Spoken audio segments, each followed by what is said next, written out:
Dan yang kelima adalah kompetensi internal auditor. Nah, kita langsung aja masuk ke materi yang pertama, yaitu tentang fenomena kecurangan. Nah, sebelum masuk ke fenomena kecurangan, saya akan menjelaskan tentang fraud itu apa atau kecurangan itu apa. Nah, fraud di sini bisa kita lihat yaitu merupakan salah satu tindakan curang yang dilakukan sedemikian rupa sehingga menguntungkan diri sendiri atau kelompok atau merugikan pihak lain. Nah, seperti perorangan, perusahaan, atau institusi. Nah, jadi fraud ini adalah kegiatan atau tindakan yang dilakukan dengan sengaja, seperti itu. Terus kali ini yaitu tentang markup atau penggelembungan. Nah, ini salah satu bentuk kecurangan. Nah, markup ini penggelembungan dana pengadaan lahan pasar Jambu 2. Nah, ini dilakukan oleh pejabat pemerintah Kota Bogor, Jawa Barat.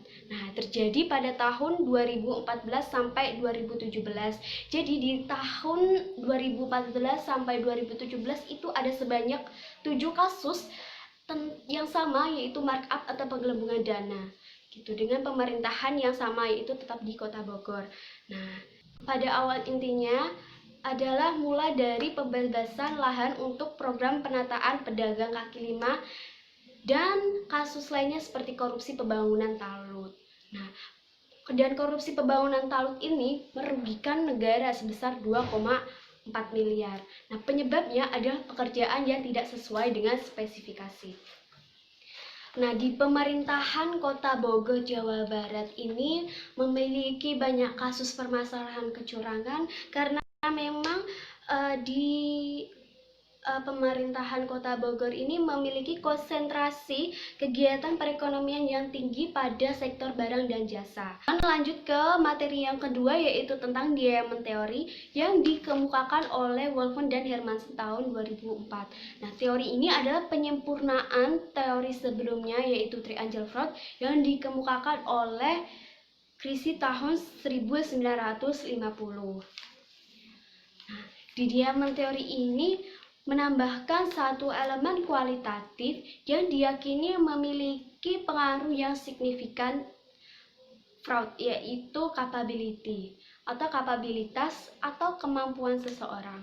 Nah, sebelum ke capability, mari kita simak dulu apa itu opportunity, rationalization, dan pressure. Nah, yang pertama ada opportunity, kesempatan atau peluang yang memungkinkan fraud terjadi. Dengan adanya kesempatan atau peluang, seseorang bisa melakukan suatu kecurangan. Ini disebabkan oleh banyak faktor, itu tidak ada pengawasan, yang kedua ada penyalahgunaan wewenang, yang ketiga ada aturan organisasi yang lemah. Jadi memang banyak yang memanfaatkan keadaan seperti itu untuk melakukan kecurangan.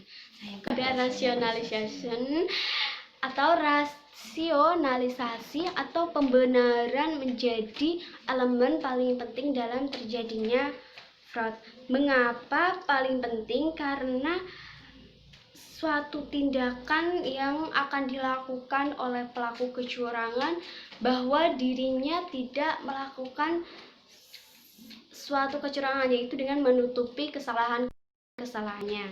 Kecurangan ini berusaha untuk melegitimasi perbuatannya dengan berupaya untuk mencari alasan. Nah, itu tadi untuk menutupi semua kesalahan yang diperbuatnya. Yang ketiga adalah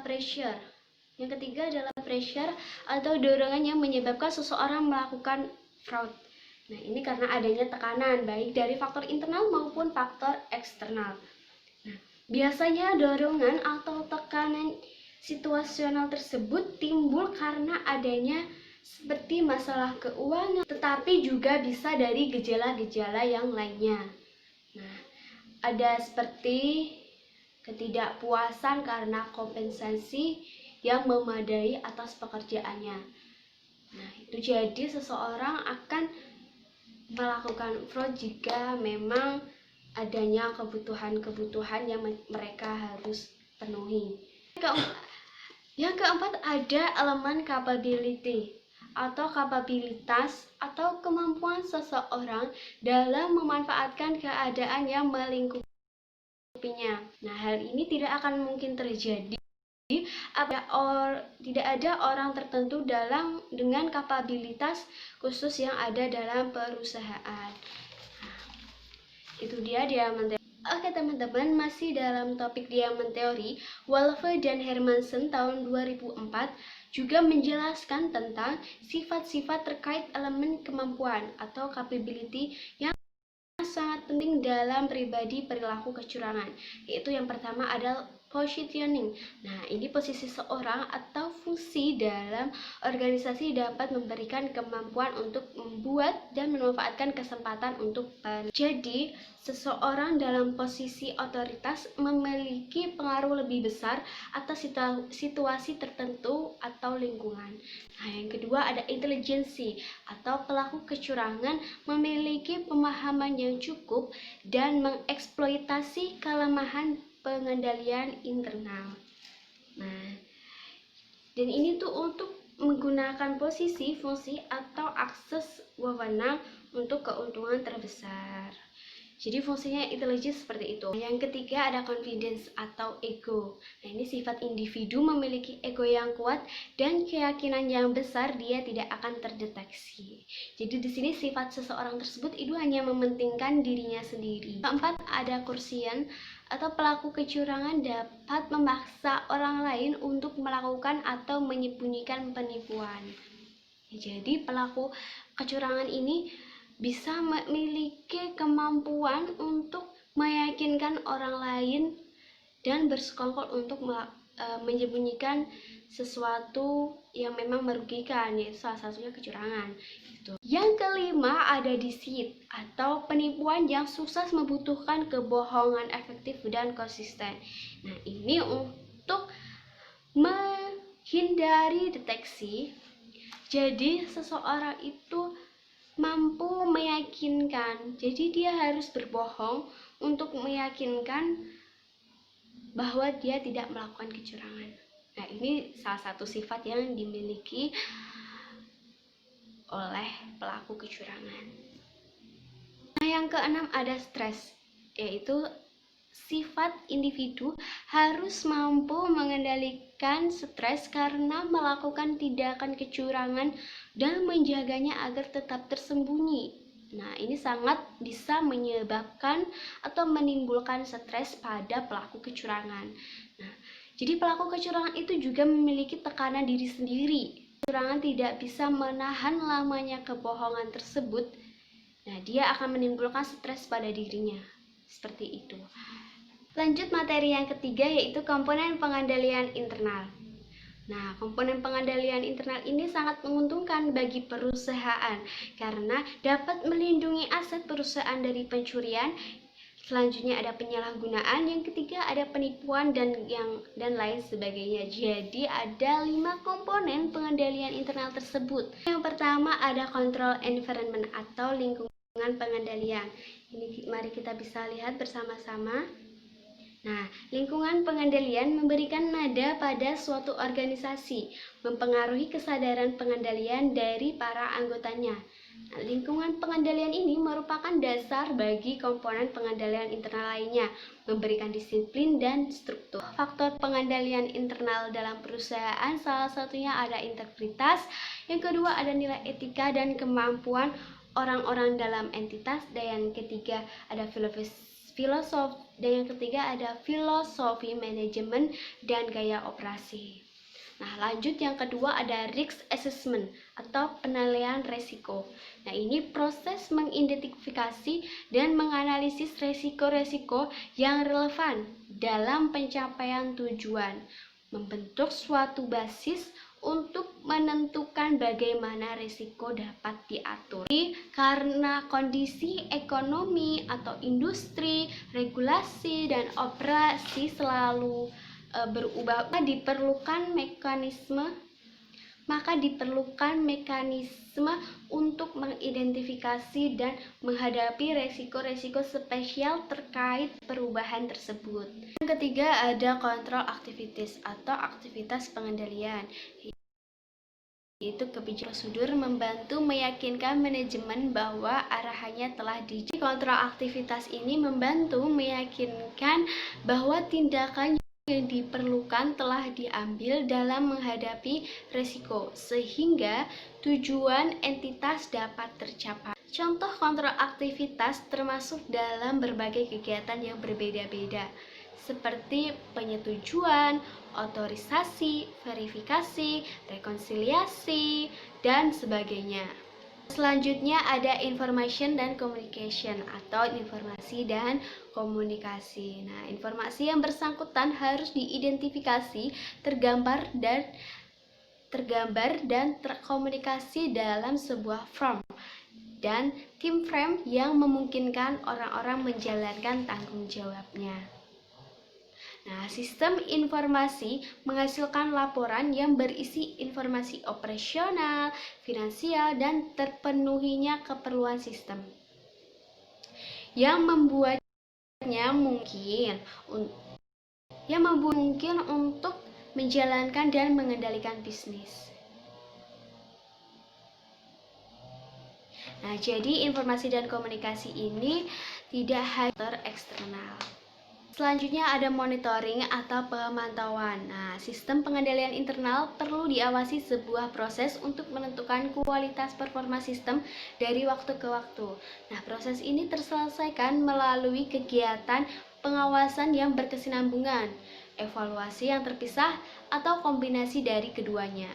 Nah, jadi perlu adanya monitoring atau pemantauan ini untuk mengontrol segala aktivitas dan agar tidak terjadi sesuatu yang tidak diinginkan. Jadi seluruh aktivitas yang di dalam perusahaan memang harus terus dimonitor atau dipantau agar tidak terjadi penyelewengan. Nah, berikut ada kelebihan dan kekurangan internal menurut COSO. Itu untuk kelebihannya, yang pertama ada pengendalian internal dapat membantu suatu entitas mencapai kinerja dan profitabilitas target dan mencegah hilangnya sumber daya. Nah, yang kedua, dapat membantu memastikan pelaporan keuangan yang dapat diandalkan. Yang ketiga, dapat membantu memastikan bahwa perusahaan sesuai dengan peraturan perundang-undang. Nah, yang keempat, menghindari kerusakan reputasi dan biaya menghindari kerusakan reputasi dan lainnya. Untuk kekurangannya, pengendalian internal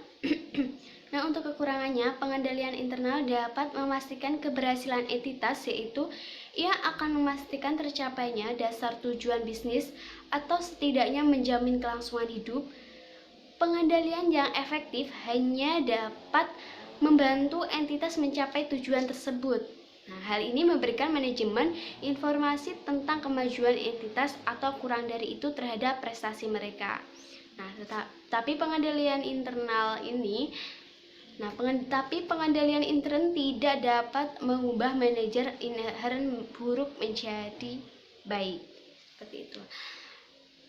Masuki materi yang keempat, yaitu tentang peran internal auditor dalam mencegah dan mendeteksi kecurangan. Nah, sebelumnya kita pahami dulu audit internal itu seperti apa.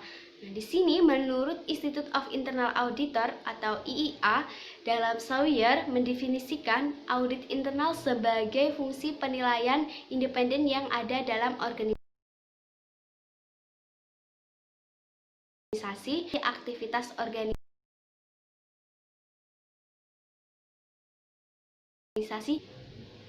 Jadi di situ nanti auditor harus tetap memberikan opininya dengan sesuai keadaan sesungguhnya walaupun hanya lingkup internal saja. Nah, auditor internal ini merupakan kegiatan asuransi dan konsultasi yang independen dan objektif yang dirancang untuk memberikan nilai tambah dan meningkatkan kegiatan operasi organisasi. Kemudian ada pencegahan kecurangan.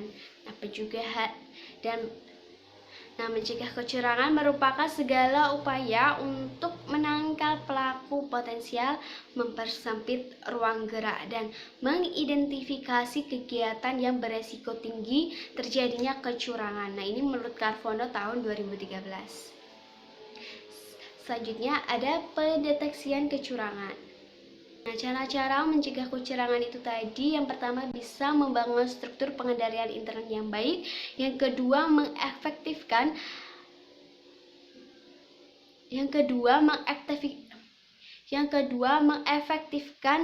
aktivitas pengendalian, yang ketiga meningkatkan kultur organisasi, yang keempat mengefektifkan fungsi internal audit.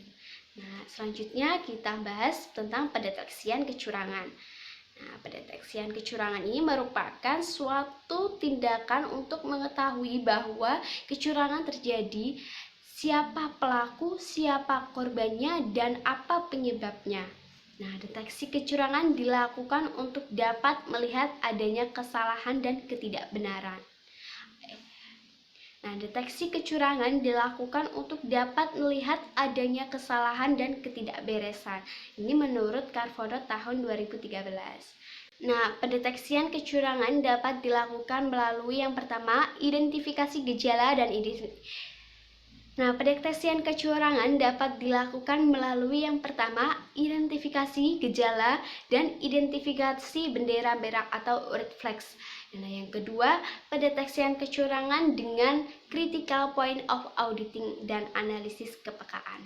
Ya, selanjutnya, untuk mencapai tujuan perusahaan yang luas, auditor internal perlu melaksanakan kegiatan-kegiatan sebagai berikut menurut Akmal tahun 2006.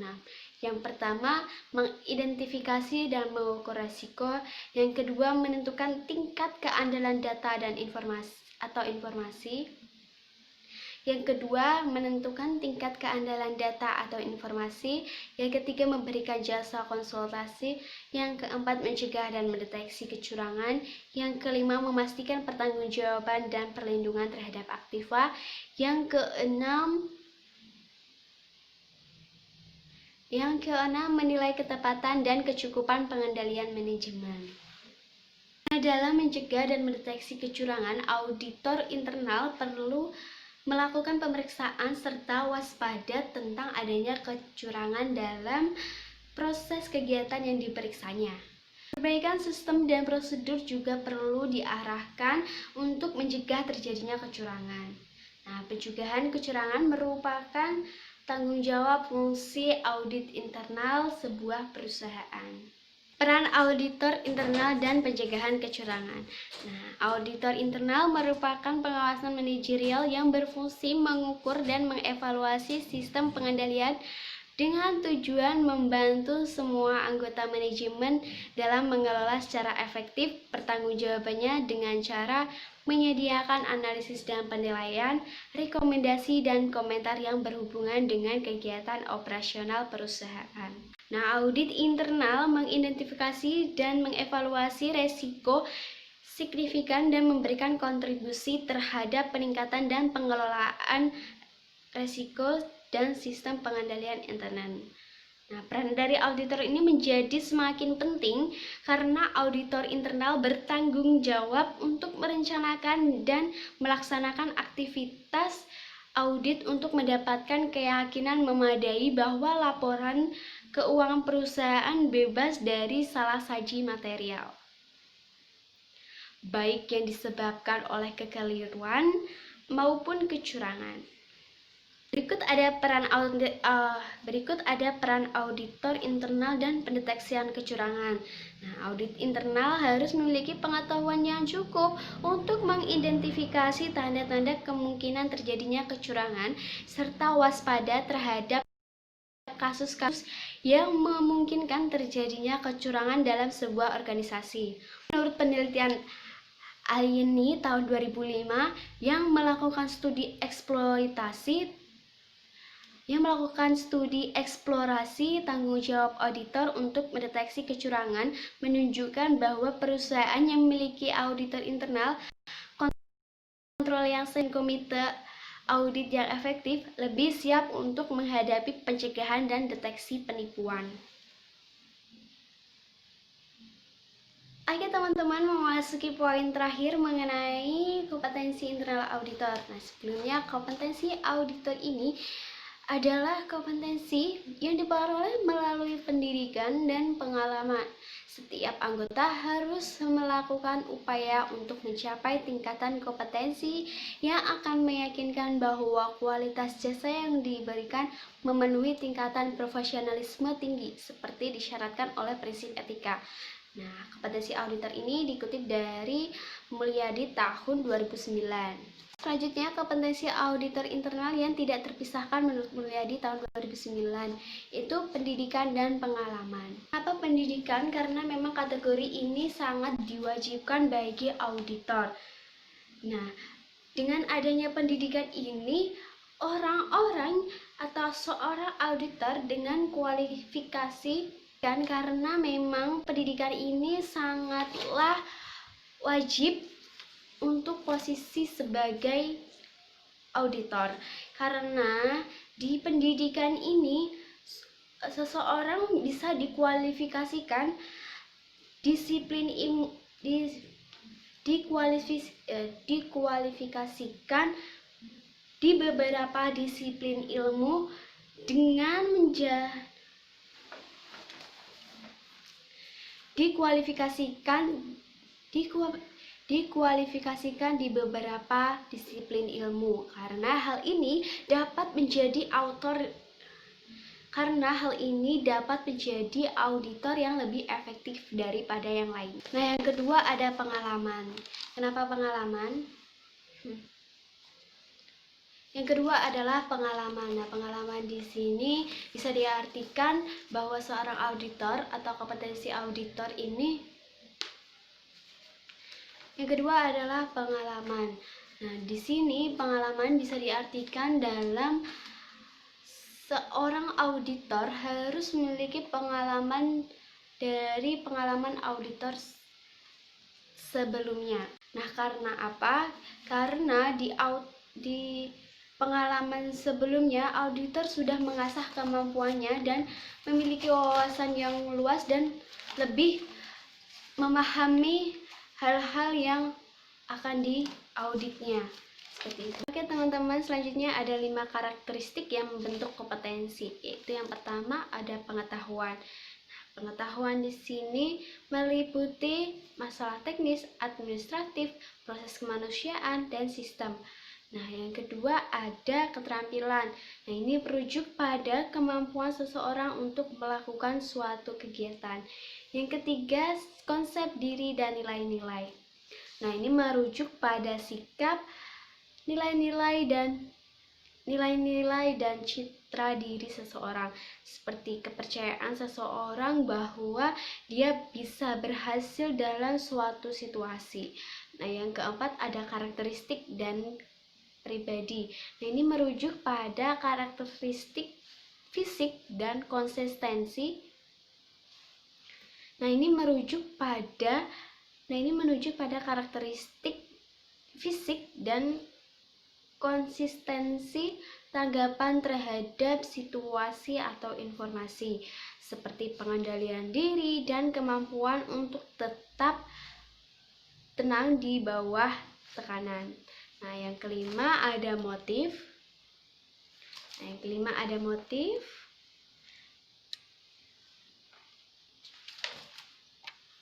Nah, yang terakhir ini ada motif. Nah, di sini motif yang ditujukan merupakan kebutuhan psikologis atau dorongan lain yang memicu tindakan. Selanjutnya, meningkatkan kompetensi profesional menurut Jafar dan Sumiati tahun 2008.